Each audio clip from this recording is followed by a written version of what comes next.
CPM-ന്റെ ധിക്കാരത്തിനും ധാർഷ്ട്യത്തിനുമുള്ള മറുപടിയാണ് തെരഞ്ഞെടുപ്പിൽ ജനം നൽകിയതെന്ന് യൂത്ത് കോൺഗ്രസ് സംസ്ഥാന അധ്യക്ഷനും നിയുക്ത കൊടുങ്ങല്ലൂർ MLA-യുമായ OJ ജനീഷ്. PR വർക്ക് കൊണ്ട് ജനങ്ങൾക്ക് ഒന്നും കിട്ടിയില്ല. 10 വർഷത്തെ അധികാര ധാർഷ്ട്യത്തിനെതിരെയാണ് ജനം ചെവിക്ക് പിടിച്ച് പുറത്താക്കിയത്. കോൺഗ്രസിനെ പരിഹസിച്ചവർ ഇപ്പോൾ വനവാസത്തിന് പോകേണ്ട ഗതികേടിലാണ്. UDF-ന്റെ വിജയം വർഗീയതയുടെ കൂട്ടുപിടിച്ചാണെന്ന ഇടതുപക്ഷത്തിന്റെ വാദം തോൽവിക്കുള്ള കേവലം ന്യായീകരണം മാത്രമാണ്.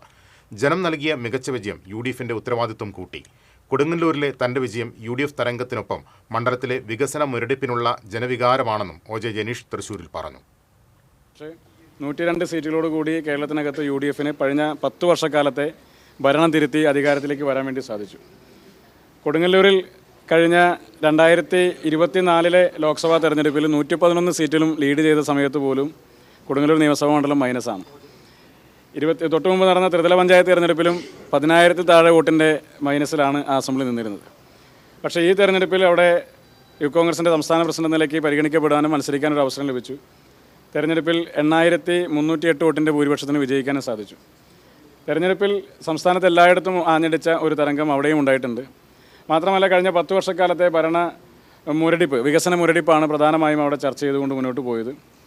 വലിയ കോട്ടയാണ്, ഇടതുപക്ഷത്തിന് മാത്രം വിജയിക്കാൻ സാധിക്കുന്നൊരു സീറ്റാണ് എന്നുള്ള പ്രചരണമൊക്കെ ഒരുപാടുണ്ടായിരുന്നു. പലപ്പോഴും മാധ്യമങ്ങളൊക്കെ ചോദിക്കുന്ന സമയത്തും ചോദിച്ചിരുന്നത് ഇത് ഇടതു കോട്ടയാണല്ലോ എന്നുള്ളതാണ്. അതൊരു കോട്ടയല്ല.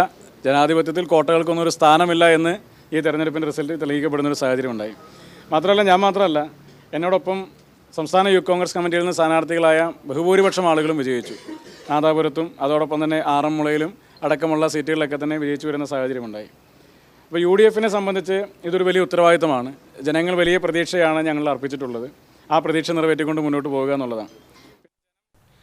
മന്ത്രിസഭയിൽ യൂത്ത് കോൺഗ്രസിന് അംഗങ്ങൾ ഉണ്ടാകുമോ എന്ന ചോദ്യത്തിന് കൈപ്പത്തിയിൽ മത്സരിച്ച് വിജയിച്ച യുവാക്കൾക്ക് പ്രാതിനിധ്യമുണ്ടാകുമെന്നായിരുന്നു ജനീഷിന്റെ മറുപടി.